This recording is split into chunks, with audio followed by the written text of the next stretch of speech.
Bonjour la team Orga de l'Agile Tour.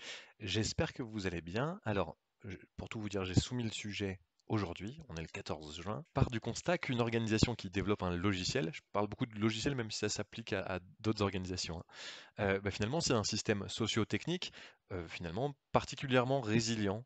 Et puis aussi dans lequel on décèle beaucoup de mécaniques déterministes. Et le problème, c'est que pour une fois, c'est pas vraiment une bonne chose, parce que du coup, comme c'est un système résilient, ça le rend vraiment hermétique à toute tentative de transformation agile. Alors pour répondre à ça, il y a plein d'approches, hein, comme la manœuvre de Conway inversée ou autre. Je sais que vous connaissez plein de sujets, mais là je veux apporter une chose relativement nouvelle, parce que c'est basé sur une publication de 2023, et du coup je vais vous la raconter là. En fait, je commence cette conférence en me basant sur les écrits de Condorcet, donc Condorcet, grosso modo 1750, qui a modélisé hein, certains comportements humains pour plein de raisons, d'ailleurs historiques, qu'on voit dans la conf, mais donc il y a 250 ans. Et Condorcet a notamment finalement publié le théorème du jury qui dit que sur une question donnée, une question qui a une bonne et une mauvaise réponse, par exemple, plus il y a de votants, plus la majorité a de chances de donner la bonne réponse à cette question-là. Et ça, c'est intéressant. J'espère que j'arriverai à vous expliquer aujourd'hui pourquoi. Je continue. Ensuite, je passe par plein d'autres finalement descriptions de modèles mathématiques. Alors encore une fois, j'aime beaucoup les maths hein, parce que c'est des sciences dures, concrètes qu'on ne peut pas trop contredire. Et notamment, on parle par exemple des chaînes de Markov. Alors ceux à qui ça parle, tant mieux. Et sinon, j'essaie de synthétiser. Une chaîne de Markov, grosso modo, ça dit que pour prédire ce qui va advenir d'un système, pour prédire le futur d'un système, on n'a pas forcément besoin de connaître toutes les étapes antérieures, etc. On a seulement besoin de connaître l'état présent du système. Par exemple, alors là j'invente en live ça, mais une partie d'échecs, pour faire le coup n+1, on n'a pas forcément besoin de connaître tous les coups d'avance sur l'échiquier. On peut juste partir de la position actuelle du système. En gros, un système n'a pas forcément de mémoire. Bon, après avoir justement parlé de ces différents modèles mathématiques, on parle de Galton, qui est du coup le cousin de Darwin. J'aime bien me dire que c'est le cousin de Darwin, parce que quand même Darwin parlait d'une valeur agile, dans le sens où il disait ceux qui survivent, ce ne sont pas les plus forts ou les plus faibles, ce sont ceux qui s'adaptent le mieux. Et on peut faire un rapprochement avec certaines valeurs de l'agilité. Quand on extrapole un petit peu les travaux de Galton, ce qui est intéressant, c'est que on voit poindre, alors là c'était fin 1800, pas mal de choses autour de ce qu'on appelle les prédictions collectives. En gros, si une foule arrive à deviner de manière assez juste le poids d'un bœuf, pour des événements futurs, par exemple, j'en sais rien moi, euh, est-ce que Marine Le Pen sera au second tour de la prochaine élection présidentielle, etc. Et on voit qu'un groupe, et donc plusieurs votants, encore une fois, hein, basé sur les travaux de Galton, de Condorcet, etc., a des bonnes chances sur une question ouverte comme ça de tomber juste. Et donc ce qui est assez bluffant. Et alors, il y a plein de conditions, hein. Il faut pas biaiser les choses, il faut pas influencer normalement ceux qui votent.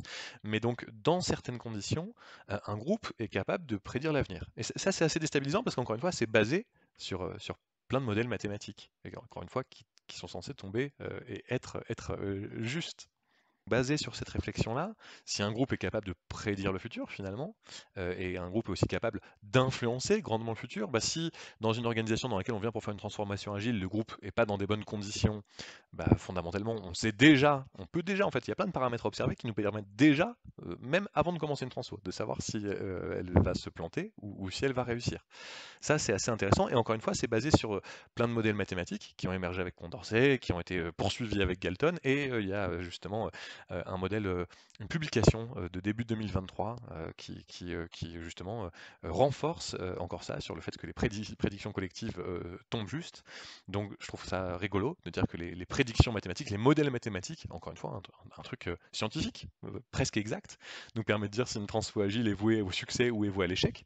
Et après, justement, comme je vous ai dit, il y a quand même des paramètres à respecter, etc. Donc on peut voir comment est-ce qu'on peut essayer d'influencer ce modèle prévisionniste mathématique pour, pour finalement aller dans le bon sens. À savoir, donc, c'est pas parce qu'on a un modèle qui dit que la transfo va se planter ça peut être une erreur de commencer la transfo. Par contre, de travailler sur les paramètres qui nous font dire si la transfo va être une réussite ou un échec en amont de la transformation, bref, ou au tout démarrage, par exemple, savoir par quoi commencer, ça peut être un truc utile. Et donc, on ressort de la conf avec finalement un outil et puis donc un autre outil, hein, comme la manœuvre de Conway inversée est un outil. Et voilà, donc beaucoup de philosophie, un peu d'histoire, beaucoup de maths, et puis aussi voilà, potentiellement des outils en plus à avoir dans sa besace de coach agile qui veut mener une transformation. Heu, c'est une conf atypique pour plein de choses. Bah, déjà parce que du coup on parle, un peu de science, un peu d'histoire, un peu de plein de sujets différents. Ça sort un petit peu des sentiers battus qu'on peut avoir normalement dans les confs agiles. Et puis aussi, tout au long de la conf, et ça c'est quelque chose que je cache en général, mais c'est, dans ma vie, j'ai beaucoup côtoyé le monde de la magie, même de la magie internationale.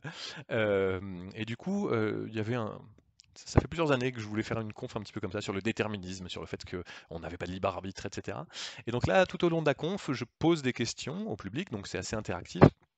Le public a bah, libre choix finalement dans la question qu'il me donne.